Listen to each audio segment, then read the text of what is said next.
Welcome to Kenton's videos. Enjoy the video. You'll start in Excel's options because Protected View is controlled by Trust Center. First, open File and choose Options, then Trust Center. Click Trust Center Settings to reveal security controls. This is where Excel isolates files that might be unsafe.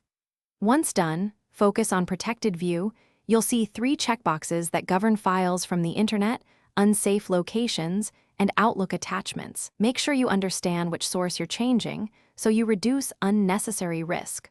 You should uncheck only the Protected View options that match what's blocking your workflow. Do not turn off everything blindly. For example, uncheck the Outlook attachments box if email files open incorrectly, but keep the internet checkbox if you still download unknown files. Once you uncheck, click OK to apply and test by reopening the problematic workbook.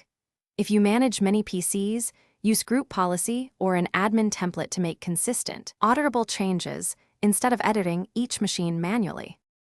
After changing Protected View, restart Excel so the Trust Center applies new settings. This clears cached state that can re-trigger protection. If a file still opens in Protected View, right-click it in Explorer, choose Properties, and click Unblock, then OK.